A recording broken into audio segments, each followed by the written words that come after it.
네, 11월 20일 목요일 복음 이끄는 일상 시작하겠습니다.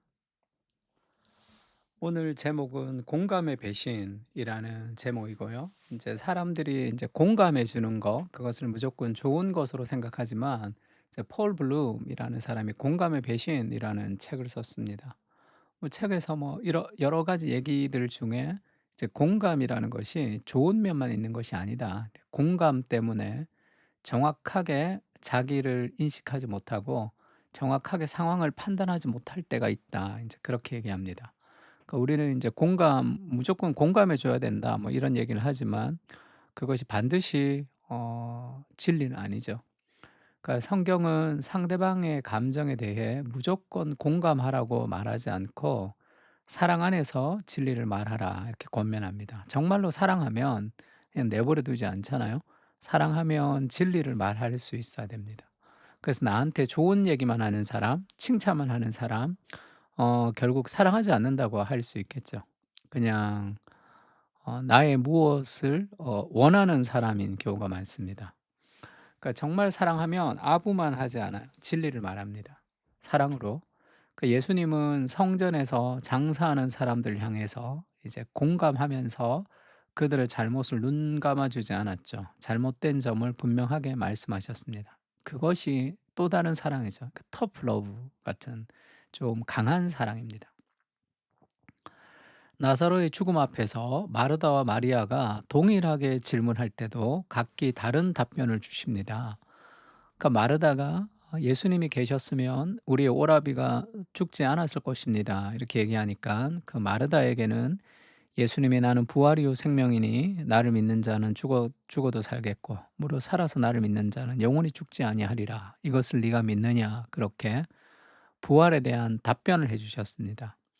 마리아는 똑같은 질문을 던지죠. "예수님이 계셨으면 우리 오라버니가 죽지 않았을 것입니다." 할 때 마리아에게는 예수님이 설명해 주지 않고 함께 눈물을 흘리십니다. 그게 예수님이 마리아와 마르다를 각각 다르게 대하시는 거죠. 그 상황과 그 사람에 맞게. 이것이 완전한 인간이신 그리스도가 우리에게 보여주는 사랑과 진리의 균형이라고 할 수 있습니다.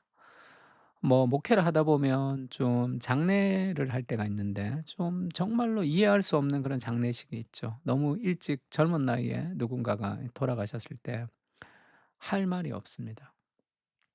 그래서 그때는 뭐 설명하지 말고 그냥 옆에 있으면 돼. 옆에서 울어주면 그것이 필요하다. 뭔가 설명하려고 하지 말고 설명하지 않을 때는 옆에서 울어주는 거, 함께 공감해 주는 거, 그것이 필요하다. 그런 얘기를 듣습니다. 물론 그건 필요하죠.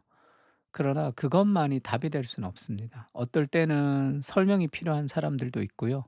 어떨 때는 같이 울어주는 사람도 있습니다.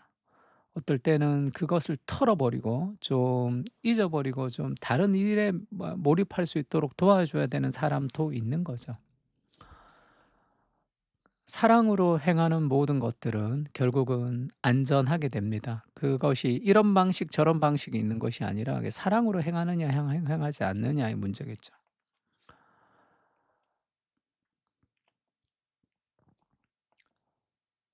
잠언 25장 11 절에는 "경우에 합당한 말은 아로 새긴 은장반의 금사간이라." 이런 표현이 있습니다.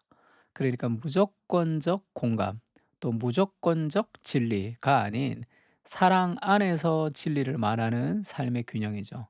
경우에 합당한 말이 있습니다. 아로 새긴 은쟁반의 금사가 이 은쟁반의 금사가를 아로 새겼다는 것은 가장 적절한 곳에 가장 예쁘게 그렇게 있다는 거예요. 그 경우에 합당한 말입니다. 말도 경우에 합당한 말이 있죠. 그 상황 속에 가장 합당한 말이 있습니다. 그 지혜죠, 지혜. 그 지혜는 사랑 안에서 진리를 말하는 사랑의 동기.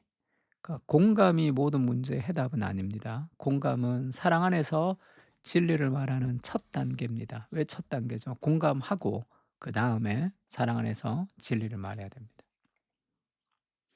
그렇지 않으면 사람은 내 안에 있는 어떤 타락한 본성에 대해서 우리가 회개하거나 극복하기가 쉽지가 않습니다. 무조건적 칭찬도 사람을 힘들게 하는 거죠. 힘들게 합니다. 사랑하면 그런 표현들을 하는 거죠. 진리를 말해야 될 때가 있습니다. 예수님도 지금 예루살렘에 올라갔는데 성전 안에서 소와 양과 비둘기 파는 사람들과 돈 바꾸는 사람들이 앉아 있는 것을 보셨습니다. 하나님의 성전이 거의 돈 놓고 돈 먹는 그런 돈벌이 수단으로 바뀌는 것을 보고 노끈으로 채찍을 만들었죠. 그러니까 노끈으로 채찍을 만들었다는 것은 사람을 때리거나 막 그렇게 한 게 아니라 노끈으로 채찍을 만들었으니까 그거는 뭐 어떤 이 가죽 채찍을 가지고 막 휘두르고 이러지는 않았어요. 다 뒤엎어 버린 게 아닙니다, 분노를 가지고. 양이나 소를 다 성전에서 내쫓으시고 돈 바꾸는 사람들에게 돈을 쏟으시고 상을 엎으시고 비둘기 파는 사람들에게 이르시되 "이것을 여기서 가져가라. 내 아버지 집으로 장사하는 집을 만들지 말라." 하시는 굉장히 폭력적인 방식으로 예수님이 막 그렇게 했다기보다 그것이 잘못됐다는 것을 이렇게 가르쳐 주시는 방식이라고 할 수 있겠죠. 사랑으로 눈 감아 주지 않습니다. "내 아버지 집으로 장사하는 집을 만들지 말아야 된다."라는 그 교훈을 하나님이 주시는 것이죠. 제자들과 그들에게 사랑 안에서 진리를 말하는 모습 볼 수 있습니다. 이것 때문에 예수님 십자가에서 못 박혀 죽으셨죠. 이 성전을 모독하는 죄로. 베드로도 마찬가지죠. 예수님이 예루살렘에 올라가 장로들과 대제사장들과 서기관들에게 많은 고난을 받고 죽임을 당하고 제3 일에 살아나야 할 것을 제자들에게 비로소 나타내셨습니다. 그러니까 베드로가 예수를 붙잡고 항변하여 이르되, 이 항변하다라는 단어는 이 화냈다는 거예요. 주여 그리 마옵소서, 이 일이 결코 주께 미치지 아니하리이다. 예수님의 고난과 십자가의 죽음을 베드로는 싫어했습니다. 왜냐하면 영광의 예수 그리스도를 원했거든요. 승리의 예수, 영광의 예수, 성공의 예수. 근데 예수님이 실패와 죽음으로 끝이 난다고 얘기하니까 그러면 안 되잖아요. 근데 내가 왜 예수님을 믿는데, 나 잘 되라고 믿는데. 그래서 화를 냅니다. 그때 예수께서 돌이키시며 베드로에게 이르시되 사탄아 내 뒤로 물러가라. 너는 나를 넘어지게 하는 자로다. 네가 하나님의 일을 생각하지 아니하고 도리어 사람의 일을 생각하는도다 하시고. 너무 냉정하잖아요. 지금 그럴 수도 있지. 근데 예수님이 이렇게 얘기하시는 것은 너무 화가 났기 때문에 예수님이 그렇게 분노하신다기보다 베드로를 가르쳐 주시는 거죠. 사랑 안에서 진리를 말하는 겁니다. 이런 일들이 필요하죠. 이것을 포기하는 것 순간 사랑이 무너질 수도 있습니다. 진리만을 얘기하면서 사람들을 힘들게 하는 것도 잘못됐지만 무조건적인 공감만 가지고 그 사람들의 잘못된 것을 참아내는 것도 그것만도 건강한 방식이 아니죠. 그 사운드 컨플릭트라 그러죠. 건강한 갈등이 필요합니다. 그러려면 복음이 주는 용기가 있어야 돼요. 그렇지 않으면 사람들의 기분에 맞춰 갈 수 있고 모든 사람들이 예스 할 때 내가 노 할 수 있는 용기가 없습니다.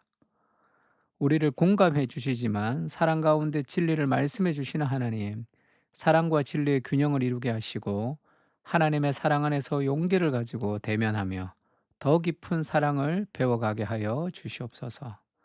사랑 안에서 진리를 말하는 참된 사랑을 배우게 하옵소서. 아멘. 공감과 은혜와 진리와 그런 공의의 참된 균형을 이룰 수 있도록 예수 그리스도를 정말로 닮아갈 때 우리는 그런 사랑과 진리의 균형을 우리의 삶 가운데도 이룰 수 있습니다. 복음이 주는 용기가 우리를 위축되게도 하지 않고 복음이 주는 용기가 우리를 너무 이렇게 과도하게 오버하게 하지도 않는 거죠. 그 복음을 통해서 사랑 안에서 진리를 말하는 그런 관계성 안에서 참된 것을 이야기하는 그런 관계성을 만들어 갈 수 있게 같이 한번 기도했으면 좋겠습니다. 다 같이 기도하겠습니다.